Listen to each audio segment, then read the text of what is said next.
BFM Business, Intégral Placement, idée de placement. Et on accueille Stéphane Venufel. Bonjour Stéphane. Bonjour Cédric, bonjour Guillaume. Fondateur de netinvestissement.fr. Taux historiquement bas, ça on le redit à chaque fois. Du coup, les rendements sont à la peine et on cherche des idées.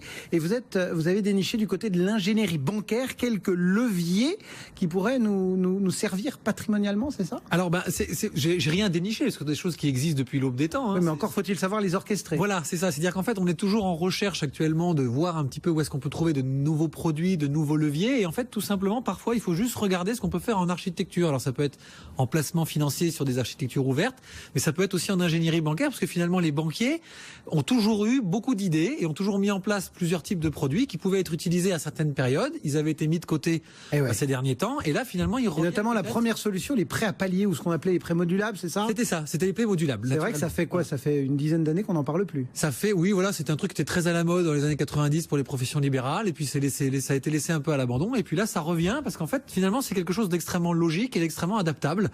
Donc moi je trouve qu'un peu de flexibilité. Alors ça marche comment, on rappelle? Alors aujourd'hui c'est pas compliqué.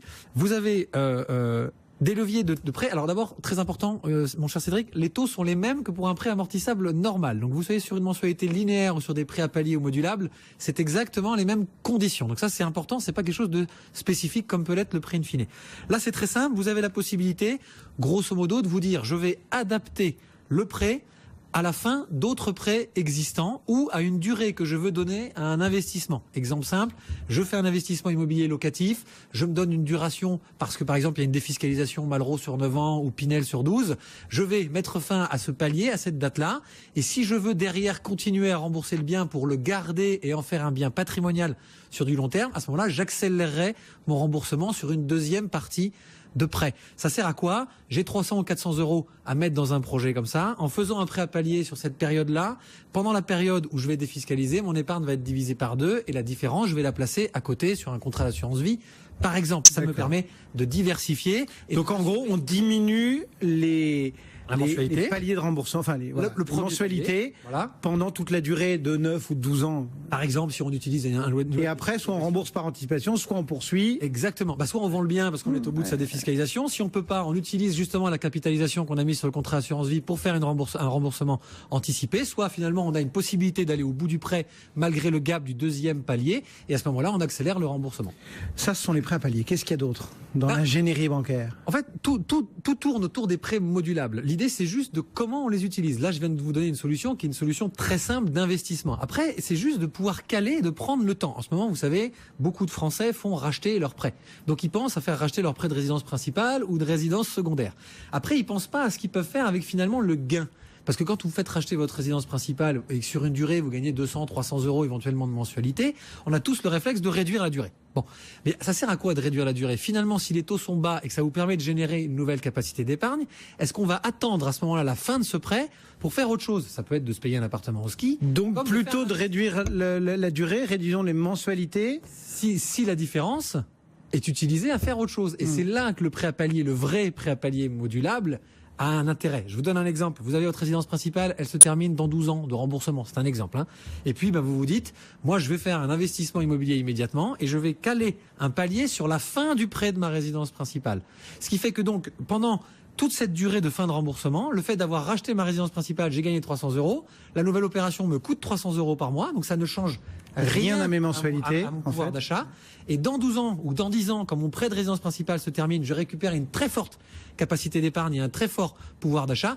J'accélère à ce moment-là le remboursement sur mon locatif qui peut me servir pour la retraite, etc. Ça, c'est pour moi l'absolu solution. Pourquoi? Parce qu'en fait, vous avez des gens aujourd'hui qui vous disent je ne vais pas pouvoir profiter de cette embolie sur les taux. Je ne vais pas pouvoir acheter aujourd'hui. Oui, en fait, on peut en profiter. C'est pas une question d'endettement, c'est une question d'épargne. Les Français dépensent quand même pas mal. On est un pays de consommateurs, donc des fois ils ont une capacité d'épargne, ils ont une capacité d'endettement, au niveau bancaire, les fameux 33%. En revanche, en termes d'épargne, ils sont un peu justes. Donc de faire de l'ingénierie bancaire, c'est-à-dire de faire étudier le rachat de son prêt immobilier qu'il soit RP, résidence secondaire ou autre, et ensuite d'essayer de caler une autre opération en l'imbriquant, ça fait quelque chose d'assez flexible. Et flexible, Cédric, aujourd'hui, en immobilier, c'est très rare, c'est hyper important d'avoir différentes possibilités de s'adapter. Et ça, les banques, elles sont à l'écoute de ce genre de demande ou elles sont méfiantes justement avec ces règles de 33% de profil d'emprunteur qui rentrent vraiment dans...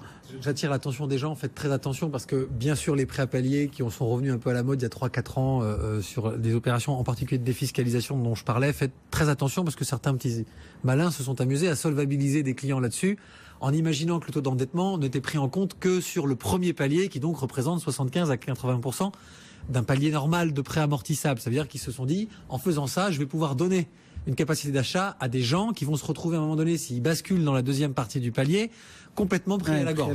Donc attention, les banquiers ne solvabilisent pas pour autant. En général, ils prennent, en termes d'endettement, 33%, la mensualité normale d'un prêt amortissable. C'est-à-dire que si vous n'êtes pas en mesure d'assumer en termes d'endettement un prêt normal, ils ne vous feront pas un prêt à palier. Certaines vont même plus loin, elles prennent dans votre endettement le deuxième palier, c'est-à-dire le plus gros. Ce qui, moi, me va bien, parce que finalement, on n'est pas là pour solvabiliser. Il n'y a pas de mauvaise surprise. On n'est pas là pour solvabiliser des gens. On est là pour faire de l'ingénierie patrimoniale et bancaire.